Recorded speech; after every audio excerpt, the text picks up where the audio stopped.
For my marine science semester project, I decided to learn how to scuba dive. I chose this topic because I felt like I knew nothing about the ocean and the different kinds of animals and species that live inside of it. The first thing that I needed to do was to go to my local scuba store called Pinnacles Dive Center in Novato and learn a little bit more about the steps that I needed to take in order to become certified.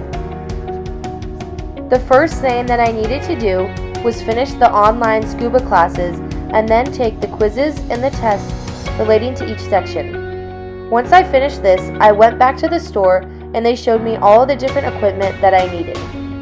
The first few things that I needed were a mask, snorkel, and fins.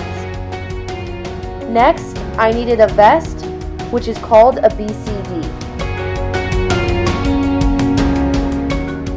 I then needed a tank which held all of the oxygen. The last thing I needed was a breathing tube which attaches to the BCD called a regulator.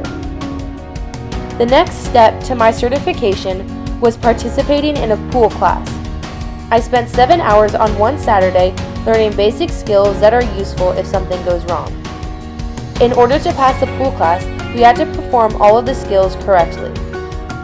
There were instructors and they would come around one by one showing us the skill, and then we had to do it ourselves. The skill that I was learning in this video was being able to control my buoyancy, which is very important when scuba diving. Another skill that I learned was jumping into the water with the full gear on.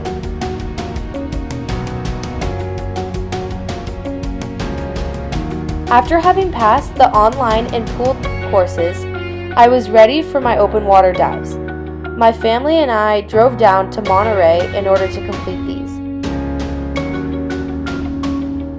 Unlike the pool, we weren't allowed to jump off of anything, so with my dive partner, we had to slowly back into the water while holding hands in order to make sure that we wouldn't fall with the incoming waves. We went down about 22 meters, and just to give an example of the depth, my GoPro dropped from the top to the bottom of the ocean.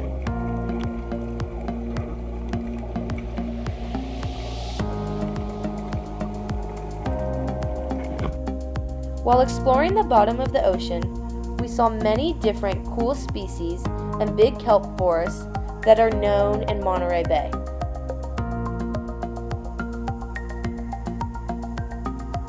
On the fourth open water dive, while swimming around, we saw a jellyfish that is called a purple striped jellyfish, and they like to hang out in Monterey Bay. They are most popular at the Monterey Bay Aquarium.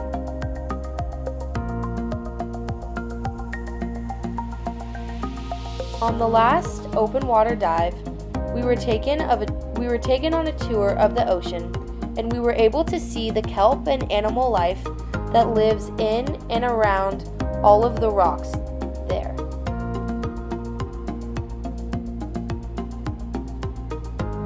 While we were waiting to do our skills, we found a crab that was hiding in the kelp.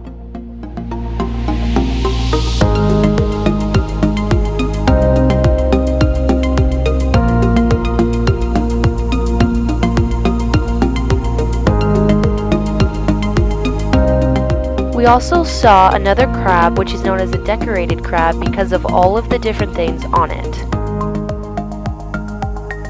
We had to perform the same skills in the ocean that we did in the pool. What I had to do here was let some of the water into my mask from the top and then let it out through the bottom. After finishing all of my skills in the pool and doing all of the 4 open water dives that were required in the ocean, I finally received my certification for scuba diving. I now have a card that I carry around, and I can pretty much go scuba diving wherever I want.